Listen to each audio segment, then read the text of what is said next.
आज नवीन वर्षाचा पहिला दिवस आणि काहीतरी गोड करावं या हेतूने मी आपल्या महाराष्ट्राची पारंपरिक डिश म्हणजेच रवा आणि शेवयाची खीर ही रेसिपी आज करणार आहे।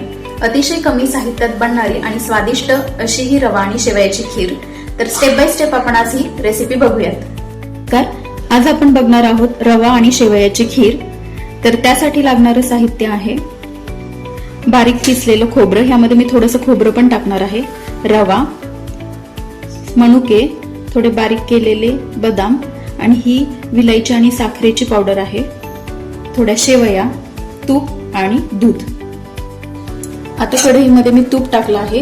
मी आता शेवया, खोबरं, बदाम थोडंसं परतून घेते। ह्यामध्ये थोड्या शेवया मी टाकल्या, ह्या ब्राऊन रंग येईपर्यंत परतायच्या। असा रंग आल्यानंतर आपण शेवया काढूया। आता ह्यामध्ये मी थोडं खोबरं टाकते, खोबरं थोडंसं परतून घ्यायचं।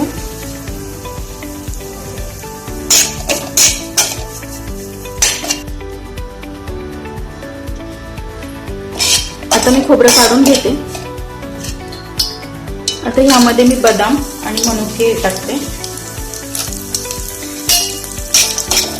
थोडेसे परतून ते काढून घ्यायचे। आता मी ते काढते। हा भाजलेला रवा आहे, तो थोड्याशा तुपात मी परतून घेते आणि लगेच काढते। आता ह्यामध्ये मी त्यात विलायची पावडर, साखरेसोबत बारीक केलेली। हे 2 मिनिटं उकळल्यानंतर हे जे आपण तळून घेतलं आहे, तो म्हणजे फ्राय करून जे घेतलं आहे थोड्या तेलामध्ये, तुपामध्ये, ते सगळं टाकणार आहे।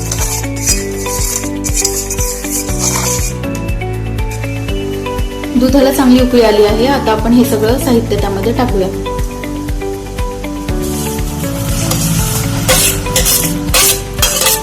शेवया थोड्या शिजल्या की गॅस लगेच बंद करायचा।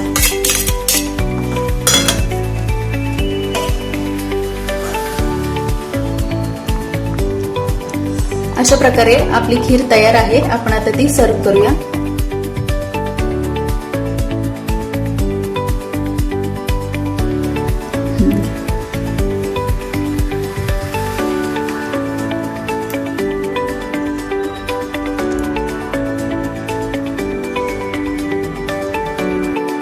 अशा प्रकारे आपली रवा आणि शेवयाची खीर तयार आहे।